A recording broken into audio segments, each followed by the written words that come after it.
आज भारतीय जनता पार्टी के parliamentary board के मीटिंग में हम देश के राजनीतिक परिस्थिति के बारे में आकलन किया और इस आकलन में ये स्पष्ट तरीके से सामने आया, कांग्रेस पार्टी आज के दिन में पार्लियामेंट को फेस नहीं करना चाहती है। कांग्रेस पार्टी भ्रष्टाचार, आर्थिक संकट और हर मोर्चे में विफलता, इसके कारण विकास के बारे में चर्चा नहीं करना चाहती है। इसलिए पार्लियामेंट्री बोर्ड में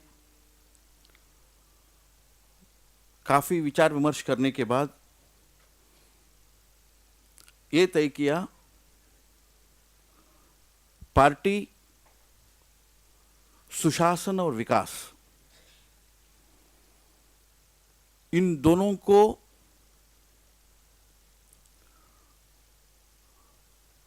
राष्ट्रीय स्तर पर जनता के सामने चर्चा के मुद्दा बनाएंगे।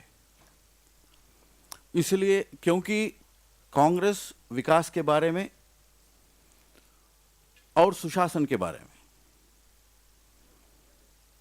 सामने आने की स्थिति में नहीं है। और दूसरा, पार्लियामेंट्री बोर्ड के आकलन में ये भी आया, कांग्रेस पार्टी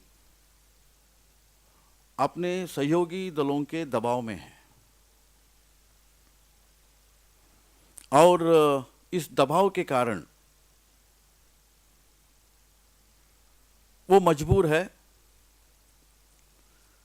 जैसे फूड सिक्योरिटी जैसे बिल के बारे में भी कांग्रेस को ऑर्डिनेंस करना पड़ा। यानी फूड सिक्योरिटी के बारे में वो पार्लियामेंट के सेशन में चर्चा करके बिल को पारित करवा सकते थे,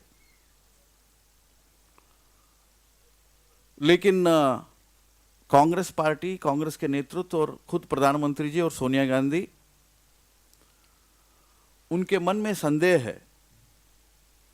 यानी कांग्रेस इस विषय के बारे में सहयोगी दलों का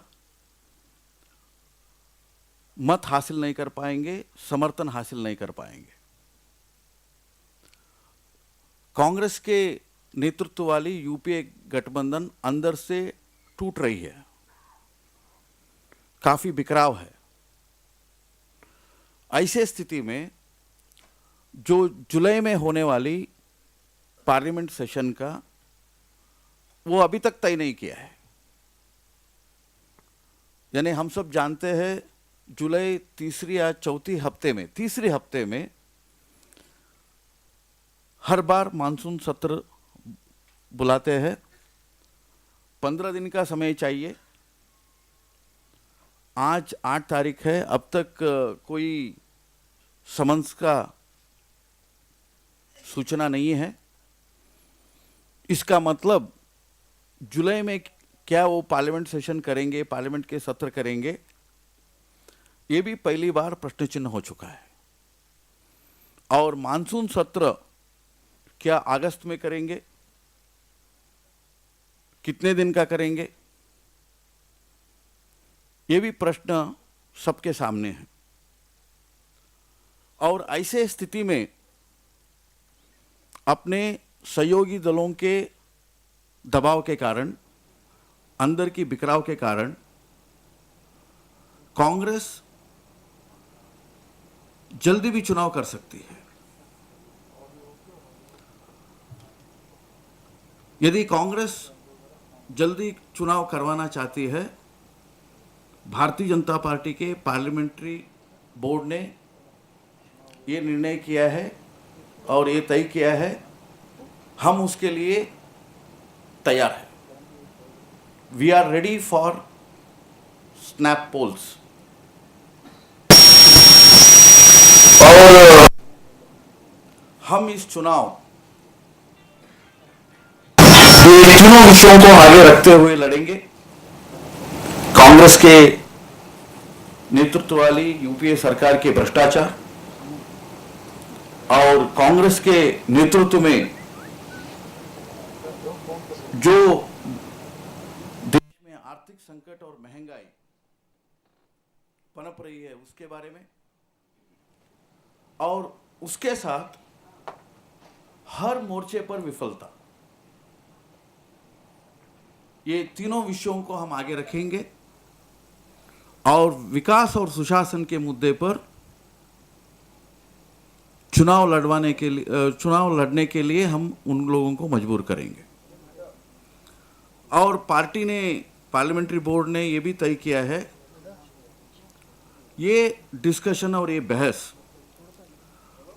हम इस चुनाव अभियान के हेतु ग्रासरूट लेवल तक लेके जाएंगे। यानी केंद्रीय पार्टी के बाद प्रदेश पार्टियां, प्रदेश पार्टी से लोकसभा क्षेत्र और लोकसभा क्षेत्र से आखिरी बूथ तक हम इस कैंपेन को लेके जाएंगे। और इस कैंपेन को लेके जाने के लिए हम दो पहलू का चुनाव तंत्र यानी स्ट्रैटेजी, रणनीति अपनाने वाले हैं। To pronged strategy. नंबर एक, राजनीतिक अभियान, पॉलिटिकल कैंपेन,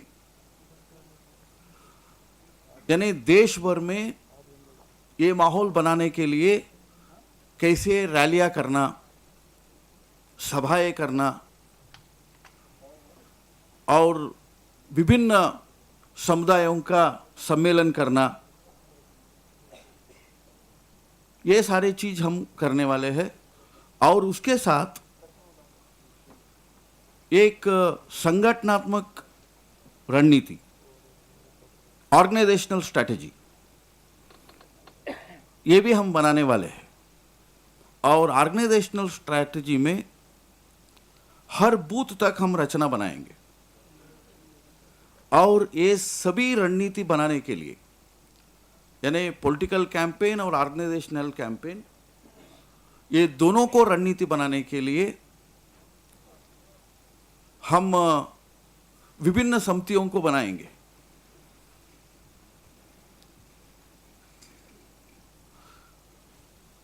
यानी साहित्य निर्माण के लिए समिति बनाएंगे,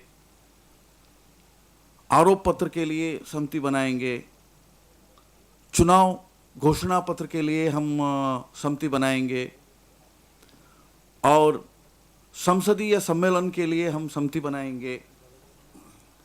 ऐसे हर विषय के लिए हम समितियां बनाएंगे। ये सारे समितियों को बनाने के लिए पार्लियामेंट्री बोर्ड ने